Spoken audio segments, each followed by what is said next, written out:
Her voice was ice. "If you're unhappy, the door's right there." I didn't flinch, I didn't argue. The words had lost their sting a long time ago.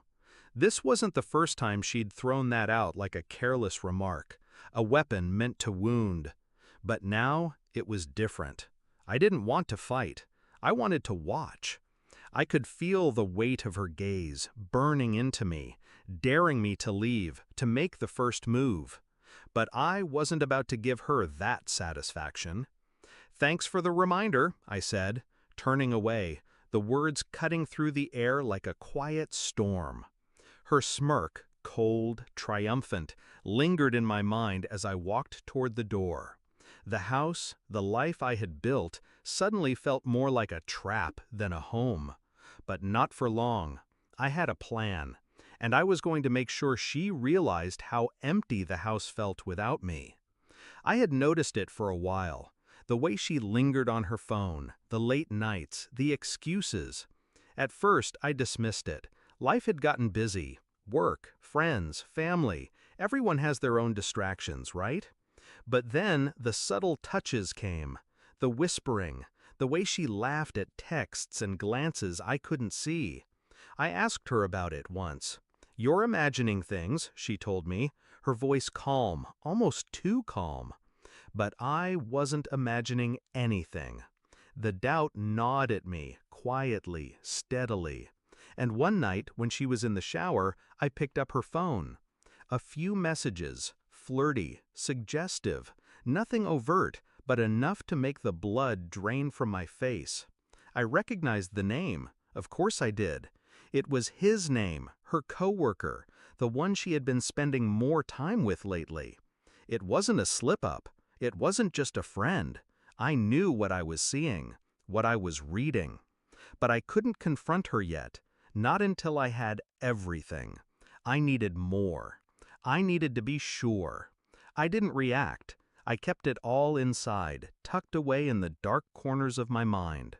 On the outside, I was calm, distant even, detached, the way I always was, the way she wanted me to be. But underneath, a storm was brewing. I started watching, quietly, observing her movements, her interactions. I noted the subtle shifts, the longer hours, the late-night work meetings, the way she started to pull away when I touched her, when I tried to connect. I needed answers, and I was going to get them.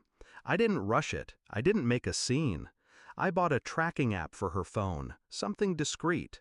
I set it up without her knowing. Every text, every call, every email, I watched it all.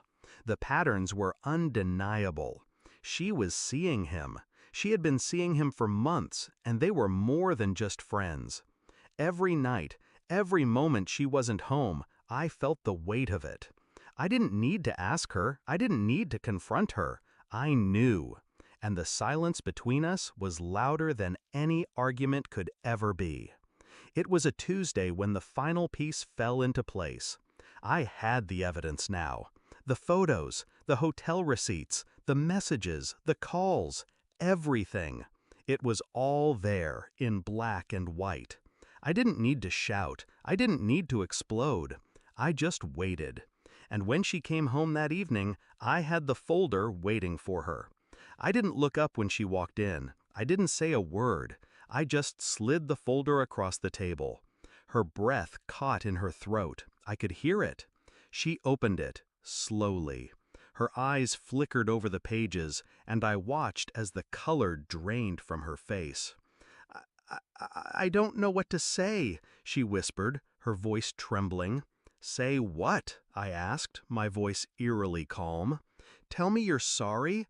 Tell me this was just a mistake?" She couldn't. She wouldn't. The truth was too much for her. Too much for us. "I think you already knew," I said, watching her fall apart. Her hands were shaking now, desperately trying to cover up the damage, to justify what she had done. But it was too late for excuses. "You didn't think I'd find out, did you?" I asked quietly. Her eyes met mine, broken, regretful, but still trying to hold on to whatever power she thought she had left. "I didn't want this," she whispered, her voice barely audible. "I didn't want to hurt you." "No," I said, cutting her off. "You wanted this. You wanted him. You just didn't want to face the consequences." I stood up slowly, watching her shrink into the chair, the weight of her betrayal hanging between us like a shadow. "I think it's time for me to leave," I said, turning away from her, feeling the power shift back into my hands. I walked to the door, the finality of it hitting me. I didn't feel anger. I didn't feel sadness. I felt empty, but not in the way I had before. I had control now. I left the house quietly, without looking back. I had given her everything: love, support, trust, and in return, I had been betrayed. But that wasn't the part that hurt.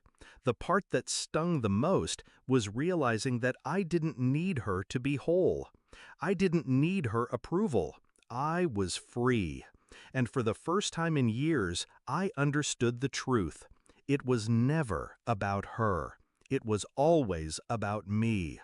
The house was empty now, but it felt full, full of everything I had reclaimed. The door was wide open.